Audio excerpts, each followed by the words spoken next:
My family burst out laughing when I showed up to my sister's wedding alone. She couldn't even get a date. My dad yelled, then shoved me into the fountain. The guests actually clapped. Soaking wet, I smiled and said, "Don't forget this moment." 20 minutes later, my billionaire husband pulled up and suddenly, everyone went pale. It all started with a splash.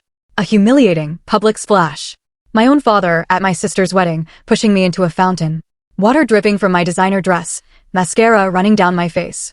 But instead of crying, I smiled. A private, knowing smile. Because in that moment, they had no idea who I truly was or who I had married. The whispers, the laughs, the pointed fingers, all of it was about to be silenced forever. Growing up in the affluent Campbell family in Boston was all about appearances. Our 5-bedroom colonial in Beacon Hill screamed success, but behind those perfect doors, things were different. From the moment I could remember, I was always compared to my sister Allison. She was 2 years younger, but always the star. "Why can't you be more like your sister?" That was the soundtrack of my childhood, played on repeat by my parents, Robert and Patricia Campbell. My father, a big-shot corporate attorney, cared about image above all else. My mother, a former beauty queen turned socialite, never missed a chance to tell me I wasn't enough.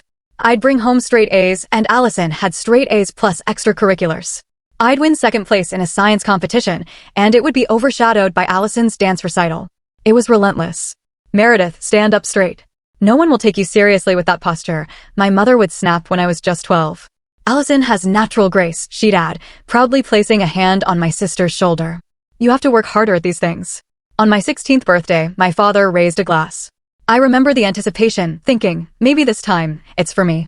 Instead, he announced Allison's acceptance into an elite summer program at Yale. My birthday cake sat forgotten in the kitchen. College brought no relief. While I was at Boston University, working a part-time job and maintaining a 4.0 GPA, my parents barely came to my events. But they'd travel 3 states over for every single one of Allison's performances at Juilliard. At my own college graduation, my mother's first comment was about my sensible career choice in criminal justice. "At least you're being realistic about your prospects," she said with a tight smile. Meanwhile, Allison's arts degree was praised as following her passion. These 1,000 paper cuts continued into adulthood. Every family holiday was an endurance test, every accomplishment minimized, every flaw magnified. It was during my second year at the FBI Academy in Quantico that something shifted. I decided to create emotional distance. I stopped sharing details about my life. I declined holiday invitations. I built walls higher than our family home. The irony? My career was soaring. I'd found my calling in counterintelligence, quickly rising through the ranks with a mix of sharp analytical skills and unflinching determination. By 29, I was leading specialized operations that my family knew nothing about. It was on one of those complex international cases that I met Nathan Reed. Not in the field, as you might expect, but at a cybersecurity conference where I was representing the bureau. Nathan wasn't just any tech entrepreneur. He'd built Reed Technologies from his college dorm room into a global security powerhouse worth billions. His systems protected governments and corporations from emerging threats. Our connection was instant, unexpected. Here was someone who truly saw me, without the distorting lens of my family history. Our courtship was intense, squeezed between my classified operations and his global business empire. "I've never met anyone like you," Nathan told me on our third date, walking along the Potomac at midnight. "You're extraordinary, Meredith. I hope you know that." Those words, simple but sincere, were more validation than I'd received in decades of family life. We married 18 months later in a private ceremony, with only 2 witnesses, my closest colleague, Marcus, and Nathan's sister, Eliza. Keeping our marriage private wasn't just about security, though that was a real concern. It was my choice to keep this precious part of my life untainted by my family's toxicity. For 3 years, we built our life together, maintaining separate public identities. Nathan traveled extensively, and my position at the FBI grew more senior, until my appointment as the youngest ever Deputy Director of Counterintelligence Operations. Which brings me back to my sister's wedding. The invitation arrived 6 months ago, in Boston gold, dripping with presumption. Allison was marrying Bradford Wellington IV, heir to a banking fortune. The event promised to be exactly the kind of excessive display my parents lived for. Nathan was scheduled to be in Tokyo, closing a major security contract. "I can reschedule," he offered, seeing my hesitation. "No," I insisted. "This is too important for Reed Tech. I'll be fine for one afternoon. I'll try to make it back for the reception," he promised. "Even if it's just for the end." So, I found myself driving alone to the Fairmont Copley Plaza Hotel, my stomach nodding with each mile. I hadn't seen most of my family in nearly 2 years. My sleek black Audi, one of the few luxuries I allowed myself, pulled up to the valet. I checked my reflection one last time. Sophisticated emerald green dress, understated diamond studs, a gift from Nathan, hair in a classic updo. I looked successful, confident, untouchable. If only I felt that way inside. The Fairmont's Grand Ballroom was a floral wonderland for Allison's special day. White orchids and roses cascaded from crystal chandeliers. It was exactly the kind of over-the-top display my parents had always dreamed of. I handed my invitation to the usher, who checked his list with a slight frown. "Miss Campbell, we have you seated at table 19. Not the family table, of course." I nodded politely, already understanding. My cousin Rebecca spotted me first, her eyes widening slightly before settling into a practiced smile. "Meredith, what a surprise. We weren't sure you'd make it." Her gaze slid pointedly to my empty side. "And you came alone?" "I did," I replied simply, offering no explanations. "How brave," she said with manufactured sympathy. "After what happened with that professor you were dating. What was his name?" "Mom said it was just devastating when he left you for his teaching assistant. A complete fabrication." I had never dated a professor, let alone been left by one. But this was the Campbell family specialty, creating narratives that positioned me as the perpetual failure. "Your memory must be confusing me with someone else," I said calmly.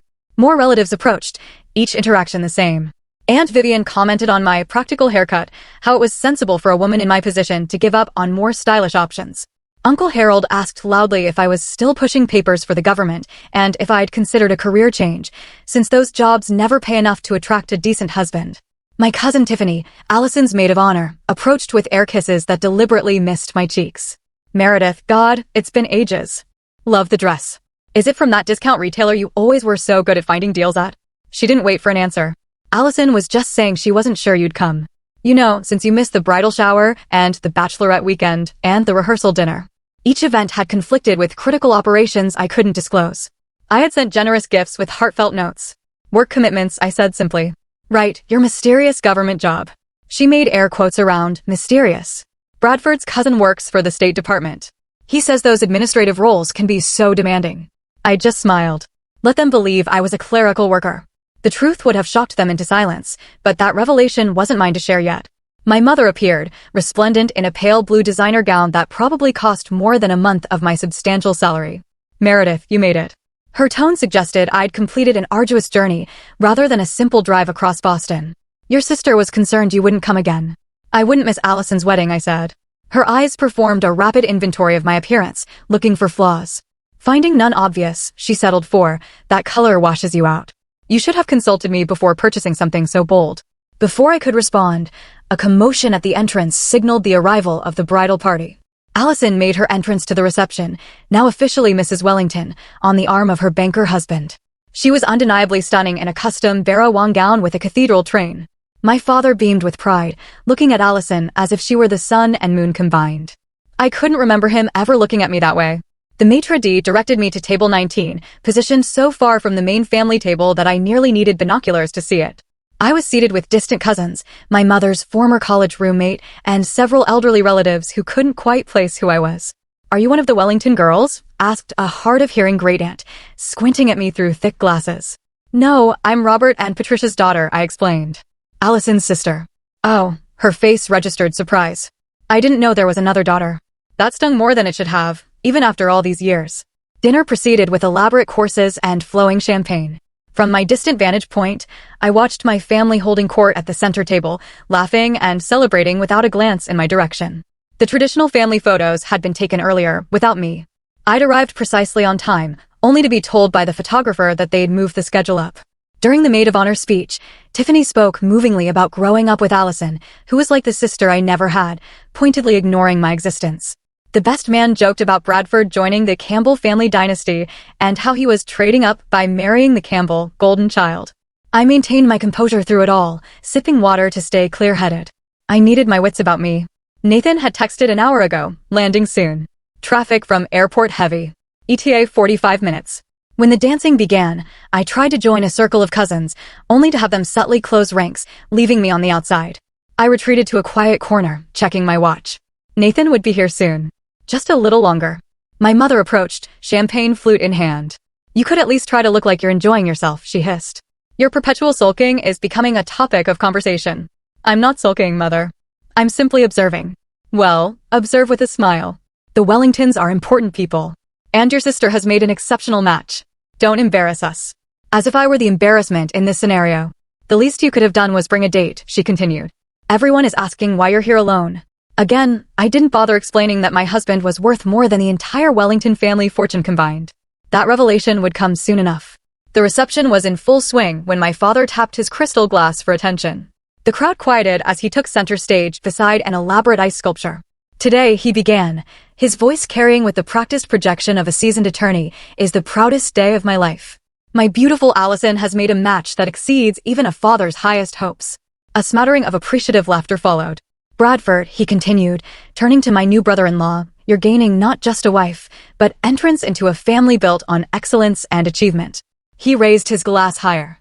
To Allison, who has never disappointed us. From her first steps, to her graduation from Juilliard with highest honors, to her charitable foundation work, she has been nothing but a source of pride. My chest tightened. Not because I expected to be mentioned, I knew better, but because of the implicit comparison.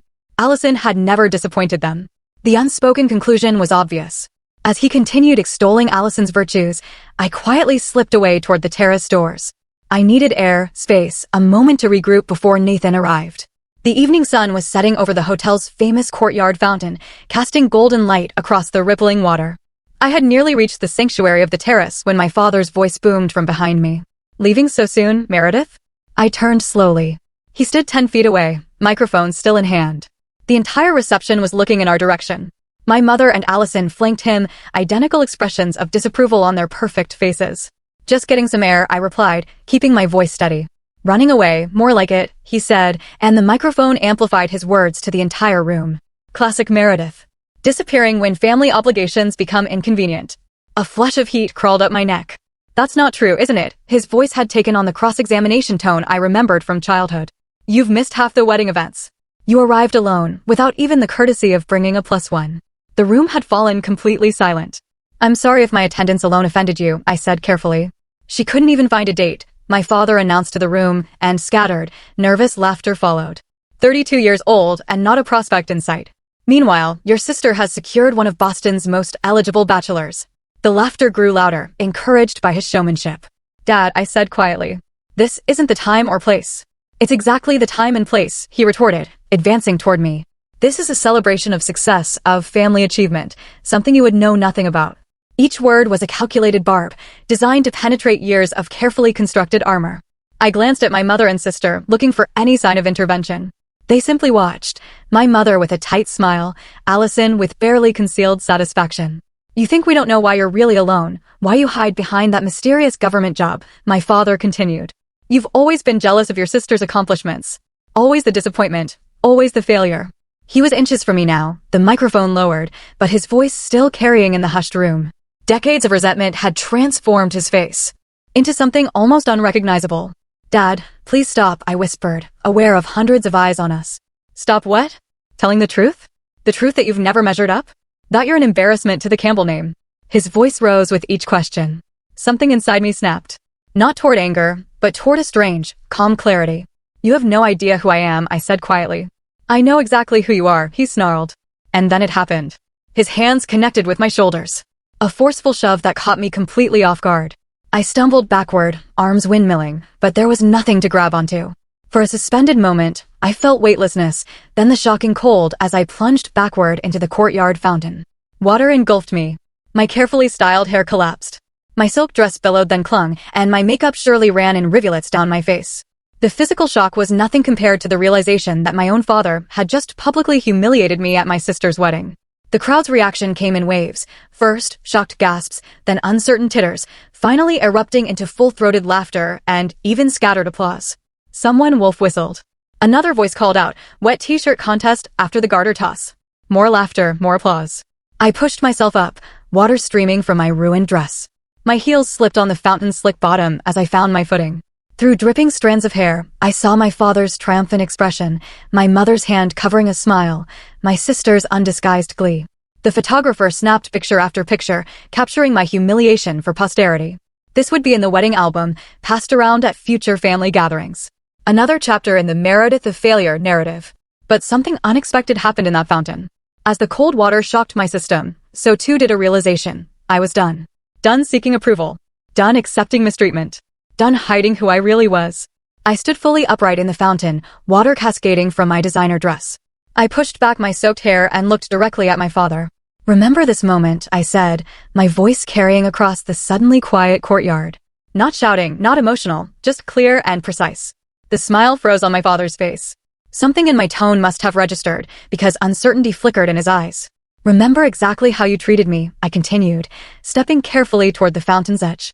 "Remember the choices you made. Remember what you did to your daughter. Because I promise you I will." I climbed out of the fountain with as much dignity as my soaked condition allowed. A stunned silence had replaced the laughter. Even my father seemed momentarily at a loss for words. The memory of a similar public humiliation flashed through my mind, high school graduation, when my father had interrupted my valedictorian speech to loudly comment that memorization had always been Meredith's only talent. The audience had laughed then, too.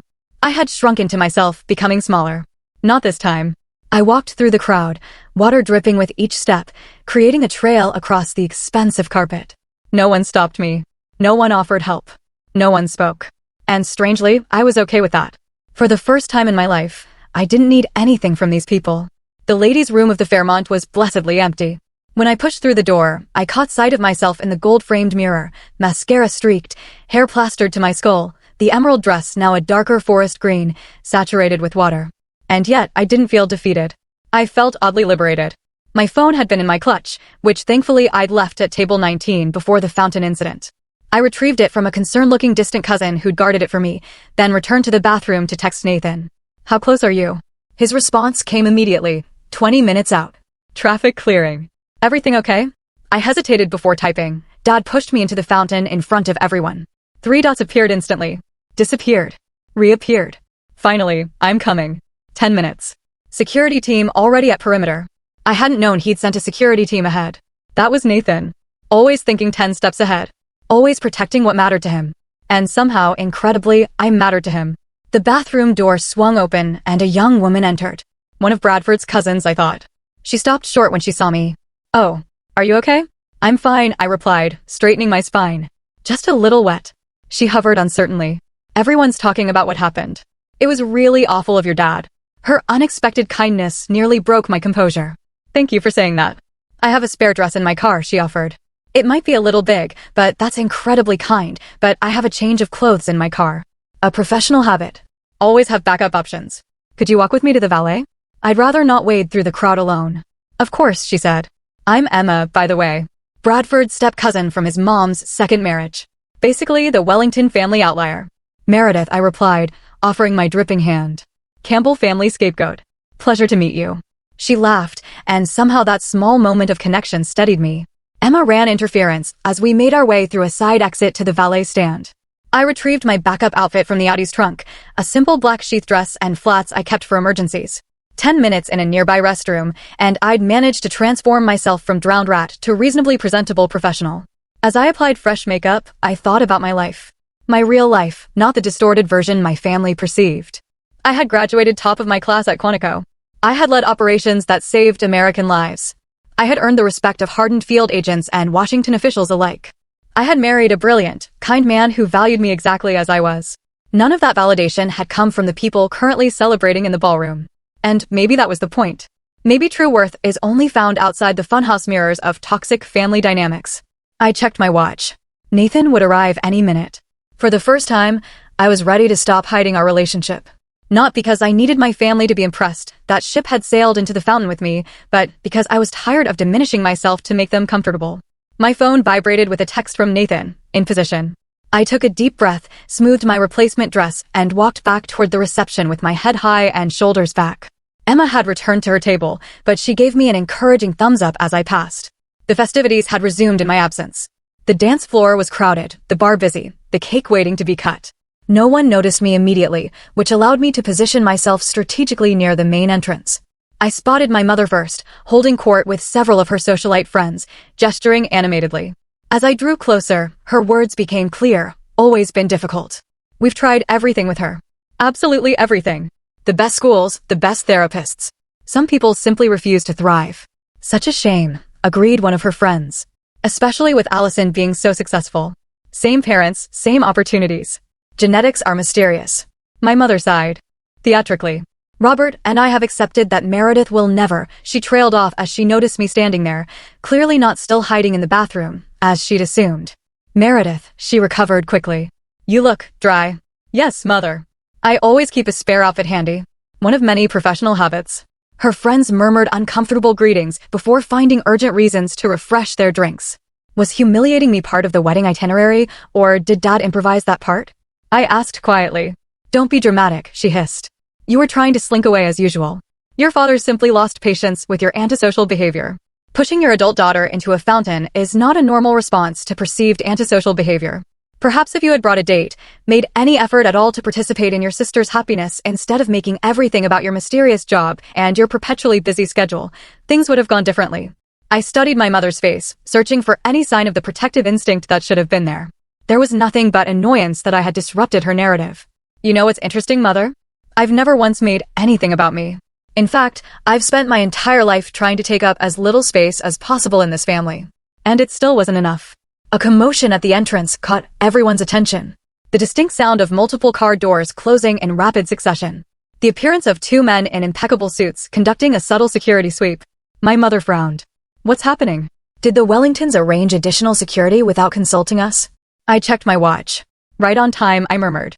The sleek black Maybach had arrived, followed by two equally impressive security vehicles. The wedding guests had noticed now, conversations pausing as attention shifted toward the entrance. Even the music seemed to quiet. My heart quickened despite my outward calm. After 3 years of marriage, Nathan still had that effect on me. And in approximately 60 seconds, my family would finally meet my husband. The double doors to the ballroom swung open with authority. Two security personnel entered first, Marcus and Dimitri. I recognized their alert eyes scanning the room with professional efficiency. They wore impeccable suits that couldn't quite disguise their military bearing. Whispers rippled through the reception.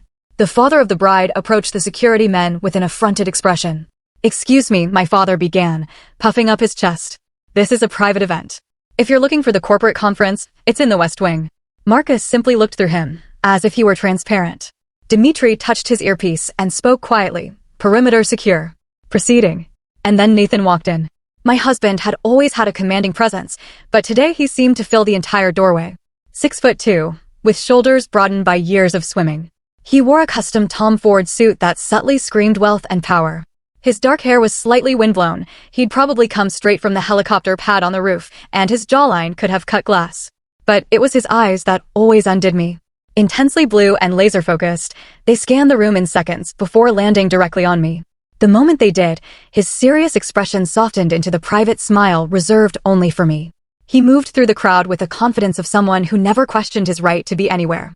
People instinctively stepped aside, creating a path directly to where I stood. I was vaguely aware of my mother beside me, her body going rigid as she realized this imposing man was heading straight for us. Behind him, more security personnel had entered, positioning themselves strategically around the perimeter. Meredith, Nathan said when he reached me, his voice a warm bass that carried in the now hushed room. He took my hands in his thumbs brushing over my knuckles in our private gesture of connection. Sorry I'm late. You're right on time, I replied, feeling truly steady for the first time that day. He leaned down and kissed me. Not a showy display, but a genuine greeting between partners. His hand moved protectively to the small of my back as he turned to face my mother. Mrs. Campbell, he said with perfect politeness that somehow still conveyed zero warmth. I'm Nathan Reed, Meredith's husband.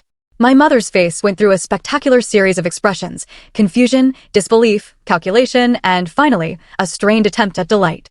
Husband, she repeated, her voice unnaturally high. But Meredith never mentioned 3 years, next month, Nathan supplied smoothly. We keep our private life private. For security reasons.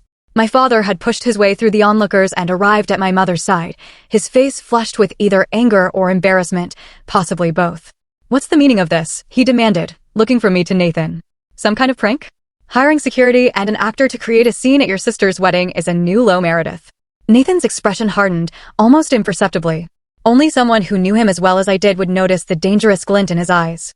Mr. Campbell, he said, his tone deceptively mild, I'm Nathan Reed, CEO of Reed Technologies. Your daughter and I have been married for nearly 3 years. My father's mouth opened and closed without sound. Reed Technologies was a household name, a global security firm worth billions. Even my technology-averse father would recognize it. That's not possible, he finally managed. We would have known. Would you? Nathan asked, genuine curiosity in his voice. When have you ever shown interest in Meredith's actual life? From what I've observed today and what she's shared over the years, your interest extends only to criticizing her choices, not understanding them. My sister had appeared now, her white gown making her look like an apparition floating through the stunned guests. Bradford followed in her wake, his expression torn between confusion and fascination. What's happening? Allison demanded. Who are these people? Apparently, my mother said faintly, your sister has a husband. That's ridiculous. Allison scoffed. She's making it up for attention. On my wedding day, Nathan's arm tightened around my waist, not possessively, but supportively. Mrs. Wellington, congratulations on your marriage. I apologize for missing the ceremony. International business obligations kept me in Tokyo until a few hours ago. His impeccable manners made Allison's rudeness stand out in stark relief. She flushed, looking uncertainly between Nathan, the security team, and the increasingly interested wedding guests. Is this some kind of joke? My father found his voice again. You expect us to believe that Meredith, our Meredith, secretly married a billionaire tech CEO, supplied one of Bradford's friends from the back, who had apparently Googled Nathan on his phone. Holy *T. That's really Nathan Reed. Forbes cover last month. Net worth estimated at $12 billion. A collective gasp rippled through the room. My mother swayed slightly, reaching for the back of a chair to steady herself. I don't understand, she whispered. Why wouldn't you tell us? For the first time, her question seemed genuine rather than accusatory. I almost felt sorry for her. When have you ever wanted to hear? About my successes, mother. I asked gently. When have you ever celebrated anything about me? She had no answer. As for me, Nathan continued smoothly, I've been looking forward to meeting the family Meredith has described so vividly. Though I admit, after witnessing your behavior today, I find myself rather. He paused, selecting his word carefully. Disappointed. My father's face darkened. Now listen here, young man. No, Mr. Campbell. Nathan interrupted, his voice suddenly hard as steel. You listen. I watched from the terrace as you publicly humiliated your daughter. I saw you push her into that fountain. I heard the things you said to her. The blood drained from my father's face. Under normal circumstances, Nathan continued, such an assault would have immediate consequences. My security team was prepared to intervene, but Meredith signaled them to stand down. That's the kind of person your daughter is. Even after your despicable behavior, she didn't want to create a scene at her sister's wedding. The room had gone completely silent. Even the waitstaff had frozen in place. Fortunately for you, Nathan finished, my wife is a better person than I am. Because if anyone ever treated her that way again, my response would not be nearly so measured. The threat, though delivered in the most civilized tone possible, hung in the air like storm clouds. At that precise moment, as if choreographed for maximum dramatic effect, the ballroom doors opened once more. Two individuals in crisp business attire entered, their posture alerting me immediately to their identities even before I saw their faces. Marcus and Sophia, my most trusted team members from the bureau. They approached with purposeful strides, coming to a stop a respectful distance from where Nathan and I stood with my family. Director Campbell, Sophia said formally, using my official title. I apologize for the interruption, but there's a situation requiring your immediate attention. The title hung in the air for a beat before the whisper started. Director? Did she say Director Campbell? What department? My father's confusion was almost comical. Director of what? Some minor government office. Nathan's smile was razor-sharp. Your daughter is the youngest deputy director of counterintelligence operations in FBI history, Mr. Campbell. Her work has saved countless American lives and earned her the highest security clearance possible. More gasps, more whispers. My mother looked as though she might faint. Allison stepped forward, her bridal glow diminished by confusion and dawning horror. That's impossible. Meredith is just what, Allison? I asked quietly. Just your disappointing older sister? Just the family scapegoat? Just the perpetual failure? She had no answer. The Meredith Campbell I know, Nathan said, his voice carrying easily through the silent room, is brilliant, courageous, and formidable. She has the respect of hardened field agents and government officials alike. She makes decisions daily that affect national security. He turned to look directly at my father. And for some inexplicable reason, she still cared enough about your approval to attend this wedding, despite knowing exactly how you would treat her. My father seemed to have aged 10 years in the last 5 minutes. The confident, bullying attorney had vanished, replaced by a confused old man trying to reconcile his lifelong narrative with this new reality. Why didn't you tell us? He asked, his voice smaller than I'd ever heard it. Would you have believed me? I replied simply. Or would you have found a way to diminish this too? His silence was answer enough. Marcus approached, holding a secure tablet. Director, I hate to press, but we need your authorization on this operation. I took the tablet, scanned the information, and made a quick decision. Proceed with option 2, but increase surveillance on the secondary target. I'll call in for the full briefing in 20 minutes. Yes, ma'am, Marcus replied, accepting the tablet back. The professional exchange happened in seconds, but its impact on the room was seismic. This wasn't play acting. This wasn't an elaborate ruse. This was real power, real responsibility, and I wielded it with casual confidence. Nathan checked his watch. We should go. The helicopter is waiting, and we have the Tokyo team on standby for the video conference at 9 o'clock. I nodded, then turned to face my stunned family one last time. Congratulations on your wedding, Allison. I wish you and Bradford every happiness. My sister seemed incapable of speech. Bradford, to his credit, stepped forward and offered his hand to Nathan. It was an honor to meet you, Mr. Reed. And you, Director Campbell. I hope we'll have the opportunity to get to know each other better in the future. His sincerity was unexpected and rather touching. I shook his hand warmly. I'd like that, Bradford. My parents remained frozen. Decades of their carefully constructed narrative lying in shambles around them. Mr. and Mrs. Campbell, Nathan said with perfect courtesy, thank you for the invitation. I apologize again for missing the ceremony. My father finally found his voice. Meredith, wait. We need to talk about this. We're your parents. We've always wanted what's best for you. We've always been proud of you. The naked attempt to rewrite history might have worked in the past. Not today. No, Dad, I said gently. You haven't. But that's okay. I don't need you to be proud of me anymore. And with that, Nathan and I turned and walked out of the ballroom, my security team falling into formation around us. Behind us, the whispers had erupted into full-voiced exclamations. The Campbell family would never be the same. And neither would I. The sleek black helicopter waited on the Fairmont's rooftop helipad, its blades already beginning their lazy rotation. As we approached, flanked by security, I felt a curious lightness. Decades of family baggage seemed to have fallen away, left behind in that ballroom along with my parents' shattered illusions. Are you okay? Nathan asked, his mouth close to my ear to be heard over the increasing rotor noise. Surprisingly, yes, I replied. Better than okay. Before we could board, Sophia approached with a concerned expression. Director, there's been a development. The ambassador is requesting your presence at the embassy immediately. The surveillance package picked up anomalous signals. I exchanged a look with Nathan. This wasn't part of the evening script. Real or performance art? I asked quietly. Unfortunately, real, she responded. Marcus is already coordinating with a field team. Time sensitive. I nodded, switching fully into professional mode. Reroute the helicopter to the embassy. Alert the duty analyst team. I want a full brief upon arrival. Already done, Sophia confirmed. Nathan touched my arm. Go. I'll meet you there. This seamless adjustment to crisis was the rhythm of our marriage. Two high-powered careers occasionally colliding with personal plans. The difference was, we supported rather than resented each other's responsibilities. As we turned back toward the roof access door, planning to descend and exit through the hotel's private security entrance, we found our path blocked. My mother stood there, slightly breathless from having apparently rushed up several flights of stairs. Her perfect coiffure had wilted slightly, and her immaculate makeup couldn't hide her pallor. Meredith, she said, her voice unusually uncertain. You can't just leave like this. We need to talk. I glanced at Sophia, who nodded discreetly and stepped back to give us a moment of privacy. I have a work emergency, Mother. National security doesn't wait for family reconciliations.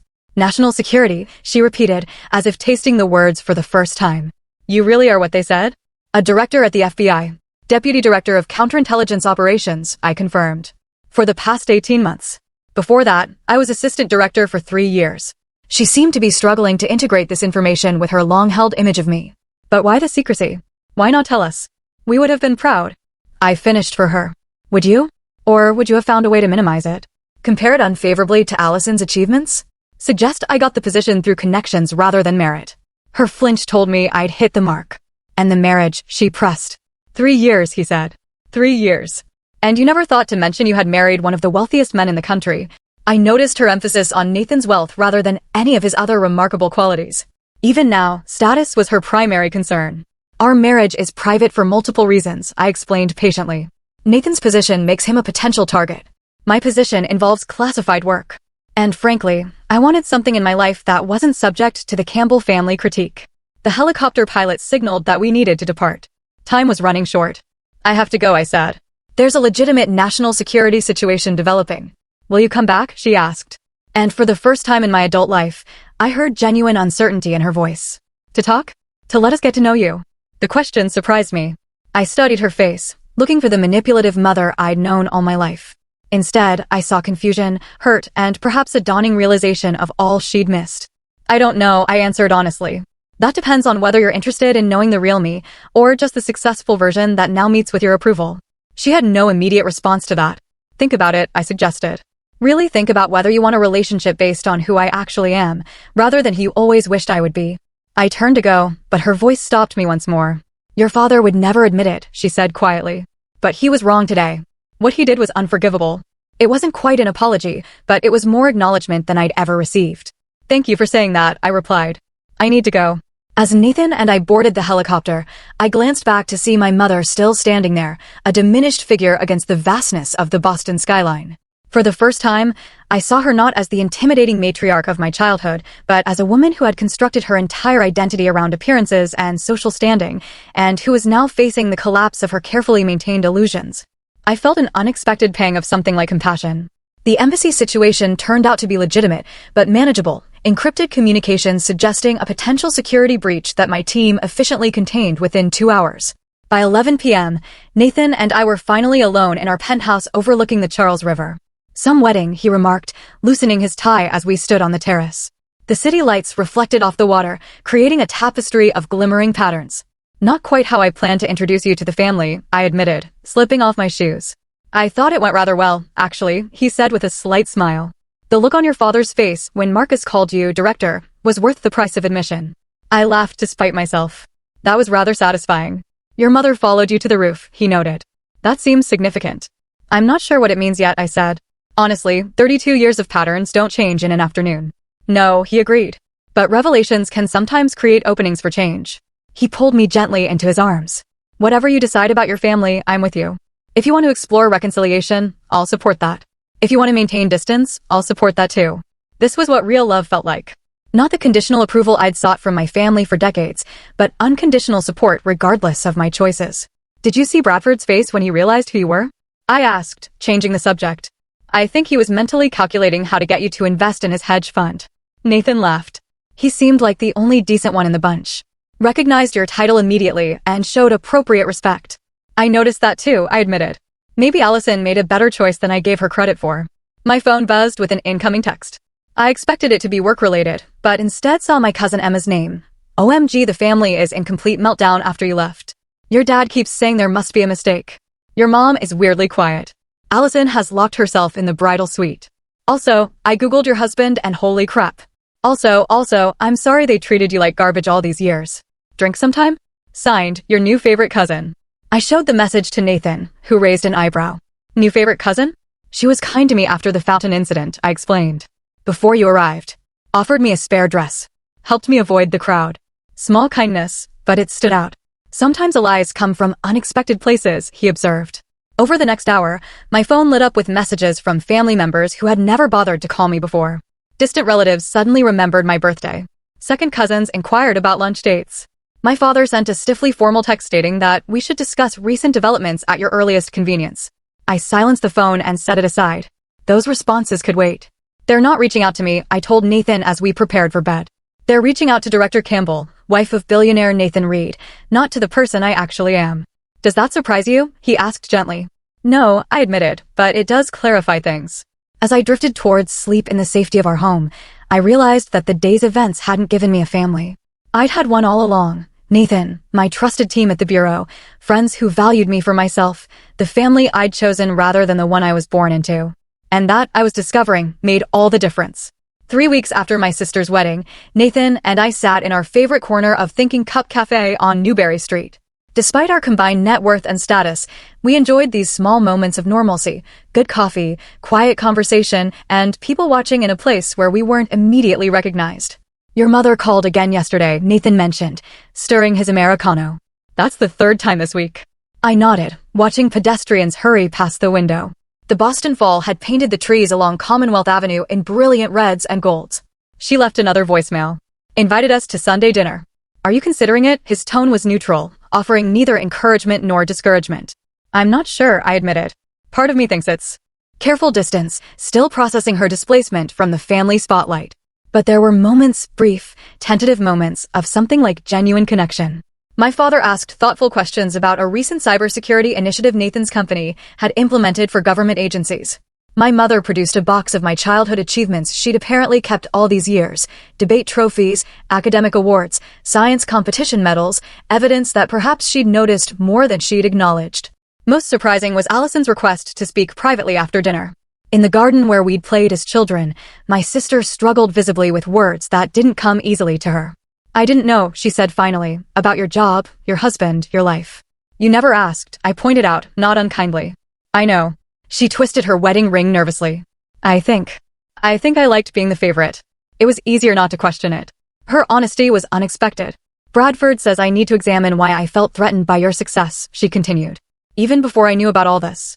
She gestured vaguely, encompassing my career, marriage, and status. "He thinks we could both benefit from family therapy."